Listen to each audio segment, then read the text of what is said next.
At Maverick Public Relations, growing your influence is their specialty. NPR works with remarkable companies in the cannabis industry to deliver exceptional results. Experience big agency expertise and outstanding client service delivered by seasoned and knowledgeable experts. Connect with Maverick PR today and move your company to the next level. Visit them today at www.themaverickpr.com. From a studio high above the clouds of the Okanagan Valley, this is the Cannabis Podcast.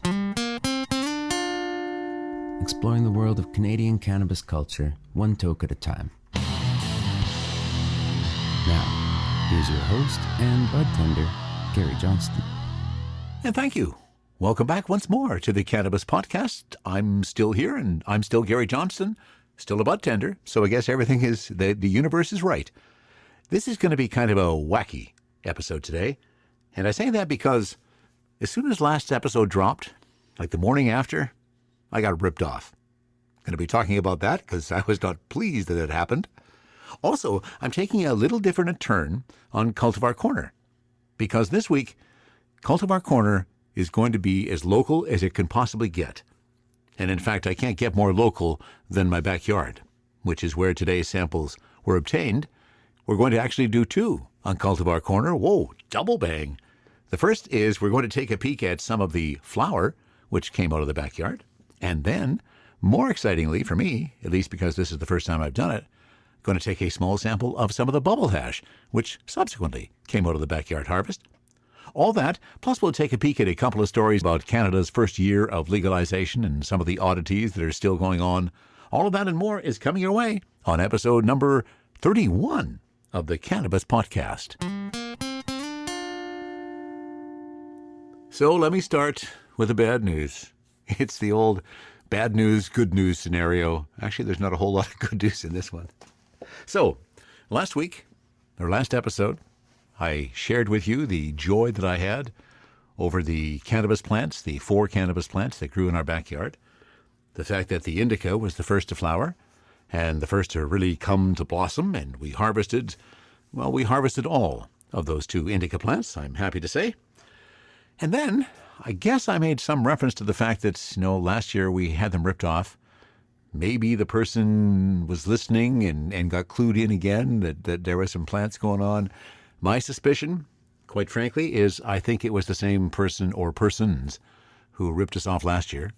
The MO was pretty well the same, came over the back fence of the next door neighbor, which is an odd way to come into our yard. But both cases, that's where the plants were thrown over as they were pulled out. So this is what happened. I woke up, I think it was on Thanksgiving morning, the Sunday of the Thanksgiving weekend, heading off to work for my early morning shifts, and I walked out the back door, and there was absolutely no cannabis plants left.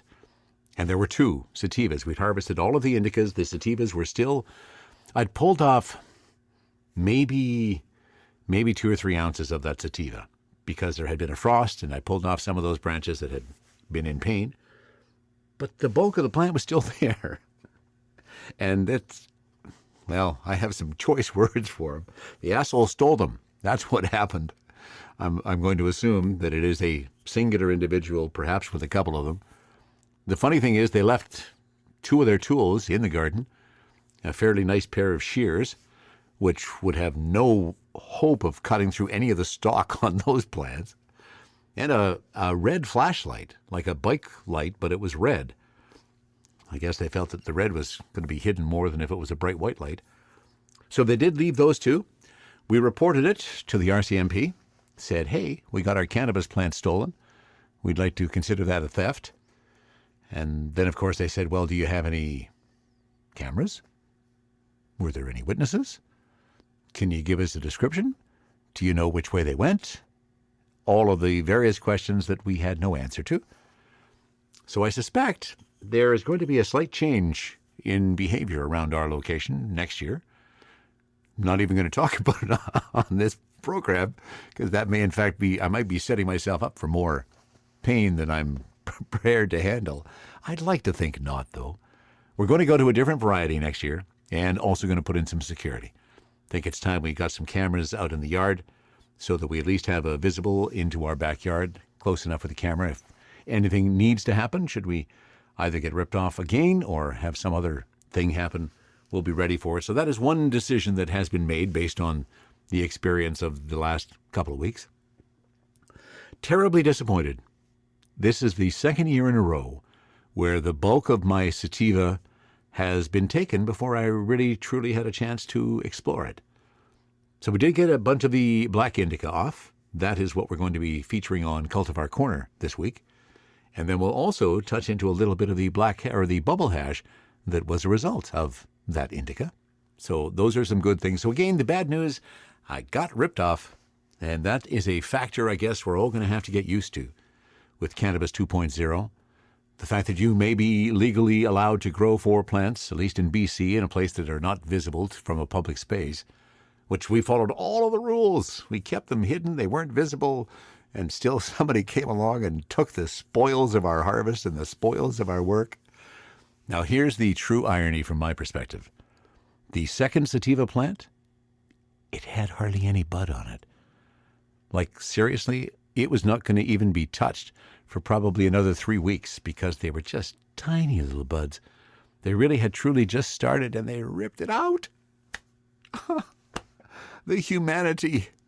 Okay, there's maybe not much humanity involved with that, but still ticked me off that some asshole that stole my plants again.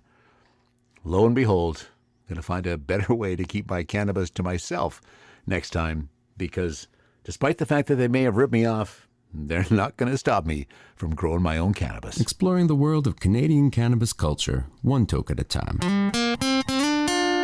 This is the Cannabis Podcast. And now I want to check a couple of things out on leafly.ca. They, of course, celebrated Canada's first anniversary of legalization, which happened on October 17th. We just went through another federal election in Canada, and the party that brought us legalized marijuana is now still the government, but they are a minority government now. They won a whole lot less seats than they had intended. And I just realized that the story that I was going to talk about is just a whole bunch of events that happened on October 17th. Yeah, probably not a whole lot of interest to dive into those since the event itself is over. Not too much happened in our corner of the world on what I refer to as Happy Cannabis Day, Happy Legalization Day. Sent out a couple notes on social media and such. Certainly woken and baked. I'm not even sure if that's a phrase. Well, it is now. I woke and baked my way through the Happy Cannabis Day, October 17th. And of course, the big news was that's when edibles became legal, although still pretty difficult to get them. People are just now understanding, I think, what the new Health Canada regulations are about edibles. To put it in context, right now in those stores where you can get edibles, and they are out there are many of them, despite the fact that they're not supposed to be available until after 60 days of Health Canada looking at an application. I know that one of the local companies, THC Biomed, has put in an application. They are in fact going for a company drink. They've called something THC Kiss. And they have put in their application to produce THC Kiss because there is a 60-day window. Not likely to see any of that before mid-December. But it's cool that there is a local company that is going down that path. But the point I wanted to reference was, again, in case you haven't figured it out, the Health Canada regulations for edibles are considerably lower than what is currently out on the market. On the market now, it is not difficult for you to find some edibles that are 10 milligrams per dosage, even higher, 25, 50, 100 milligrams per dosage. Had somebody come in the other day asking for an edible dosage of 300 milligrams. Whoa, major hit. But here's the discrepancy between the real world and what Health Canada has put forward. Health Canada is proposing that the edible dosage will be 1 milligram per item. Have 10 in a package? Well, then you have hit the package maximum of 10 milligrams. 10 milligrams maximum per package in cannabis edibles. Well, what that means is that those who are now in the market and are getting their edibles at 10 milligrams per piece are simply going to be buying a whole bunch of packages. Again, it's going to be a deciding factor, the price that they bring those elements into the market, whether or not they're going to, again, pump up the black market by keeping the prices artificially high on the legal side so that it is still easier to get and cheaper if you access it on the black market. And speaking of that, I would love to do an informal survey of everybody who's listening to the Cannabis podcast at this very moment. Open up your email, put in info@cannabispodcast.com, and either in the subject, you can just put one word if you want, or you can give me a note underneath to give me a bit more detail. But what I'm really curious about is those who are listening, where are you getting your cannabis? Let me get a sense of that. Are you getting it from the legal market? You're getting it from your dealer that you've been dealing with for years? Maybe you found a new dealer who's given you a better deal. Maybe you found a new dealer who's even offering delivery. So legal, black markets, a mix of both. Give me a sense of where you're getting your cannabis, and then I'll compile all of that and report on that next episode, get a small understanding of what's happening in the cannabis market across our country.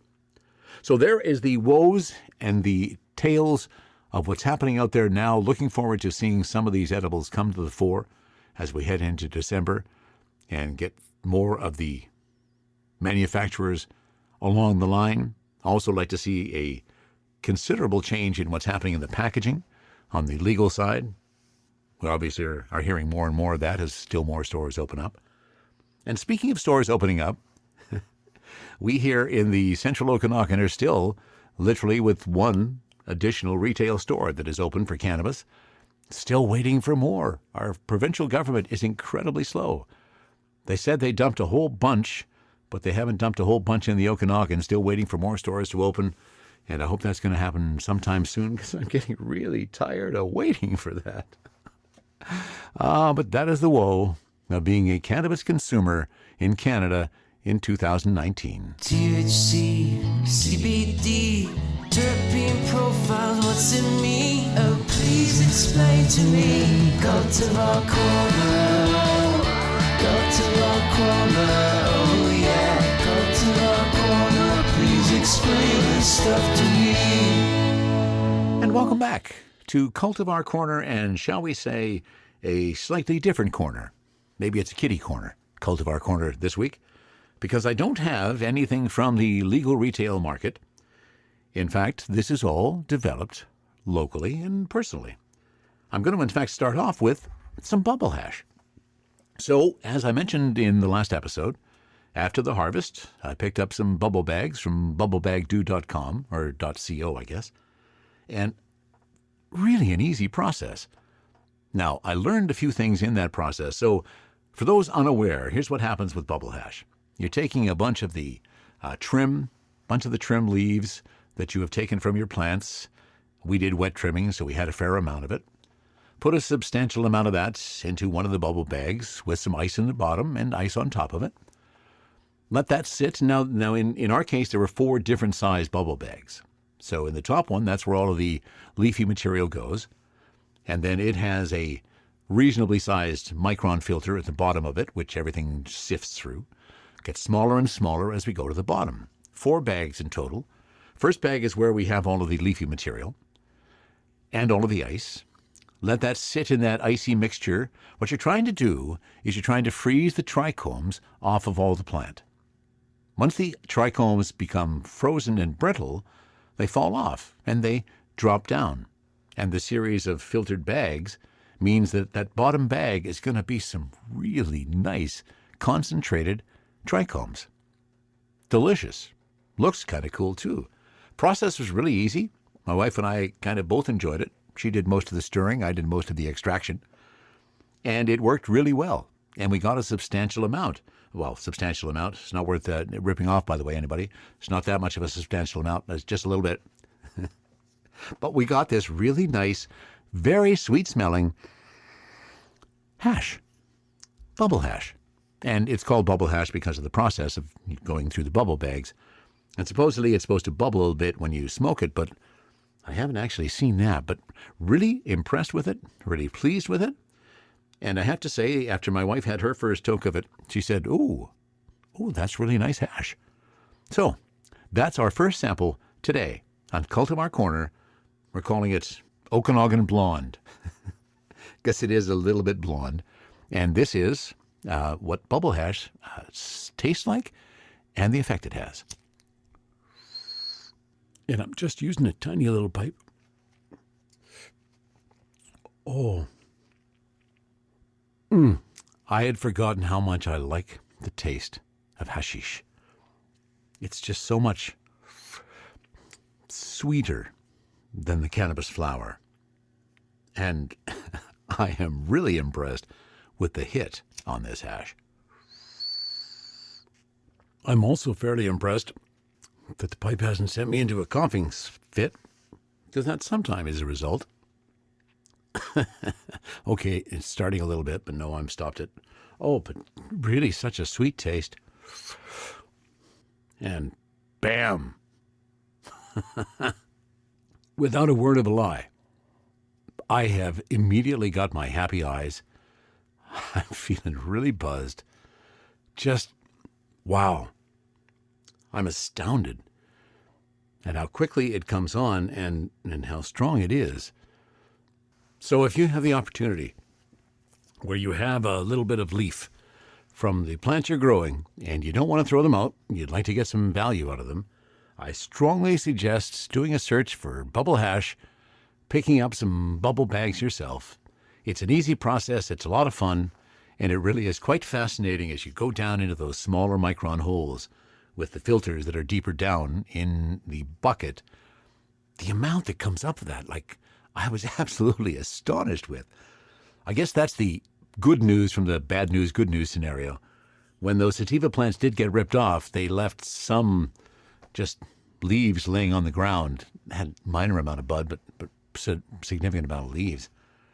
So we thought, well, let's throw those in a batch.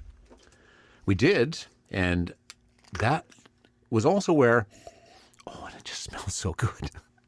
That is also where we changed our methodology. Prior to that, I dug some information up, and bubble hash, the instructions I had been given or had read, said, put it in a nice bath for 10 minutes, then stir it for 10 minutes, and then let it sit for another 10, and then start the extraction process. Well, with the remainder leaves from the plants that got stolen, I decided to extend that. So we went for a 20-minute freeze, no, a 30-minute freeze, then a 20-minute stir, then a 30-minute wait, and wow. I know that I will do that methodology next time, because the amount of extract that came out from that longer activity was astounding. Got about 3 ounces. No, not 3 ounces. Oh, wow, if I got 3 ounces, people would be banging down the door. 3 grams of really nice sativa bubble hash off of one run. So I was pretty impressed with that too. And pretty impressed with the hit as well. I'm sorry you can't get any, but maybe if you and I meet someday, I'll get a chance to share some with you.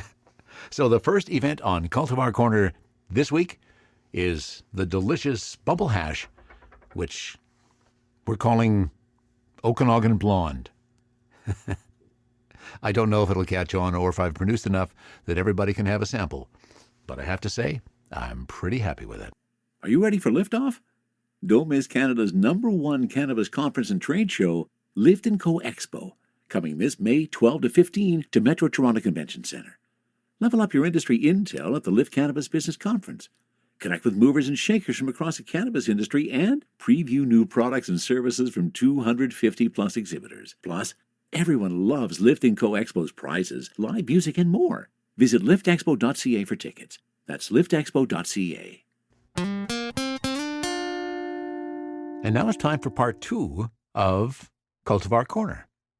We already did the bubble hash, and I promised we were going to take a look at the black indica. And quite pleased. So to put this into perspective, so we harvested starting latter part of September. Flowers actually went pretty quick. We harvested because there was some amber showing up. Not a significant amount, but the amber was present, and I find for myself that's the best time to harvest. So we started drying then, and about 7 to 10 days, a lot of the crop was done, and then started the curing process. And curing has been happening for almost 3 weeks now. The bud that I'm looking at here, there's the sound of the nugs inside one of the glass jars, which is, of course, what you're trying to do is to give them the opportunity to just nug up. And by nug up, that's when you get those really hard-packed little buds that are just, oh, they feel so good. And these are nugging up real nicely.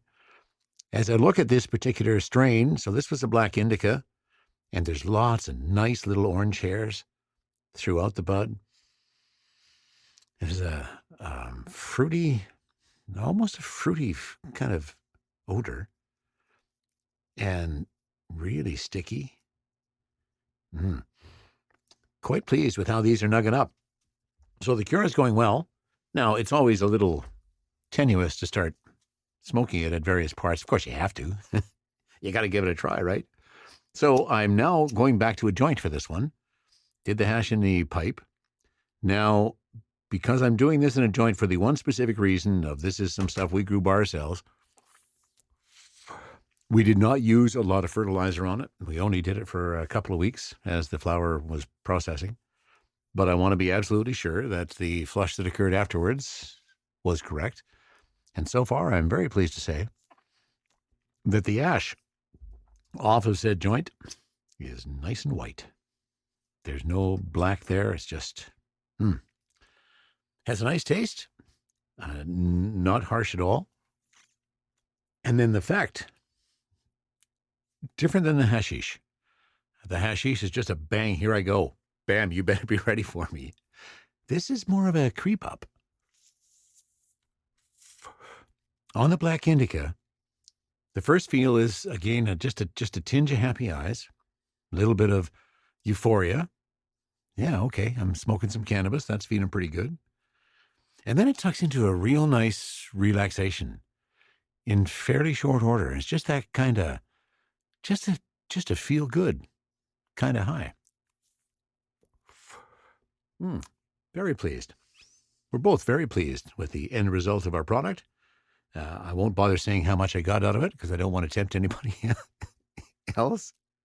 But we were happy with the end result. We were happy with the process of growing our own cannabis. I think it's something that everybody should do.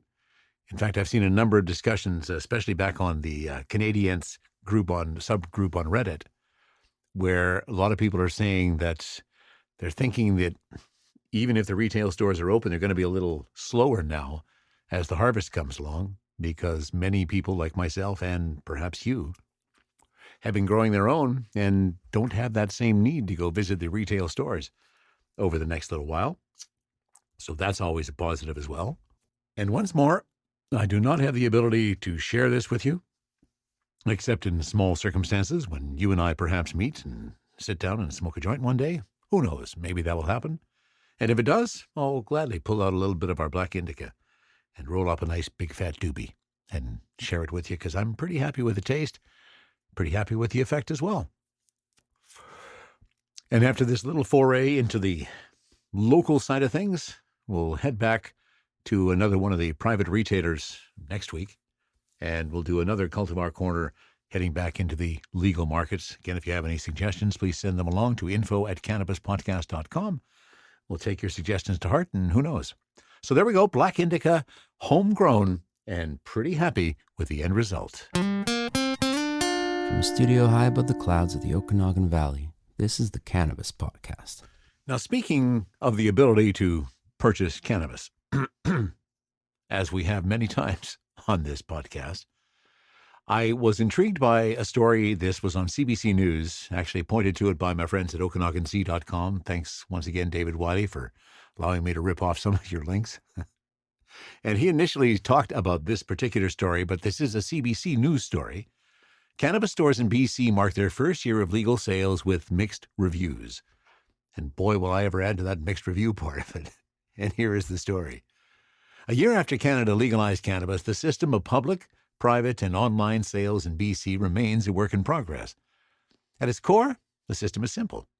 The BC Liquor Distribution Branch, or the BCLDB, operates its own BC cannabis store shops and online sales, as well as wholesaling cannabis from licensed producers across the country to private retailers.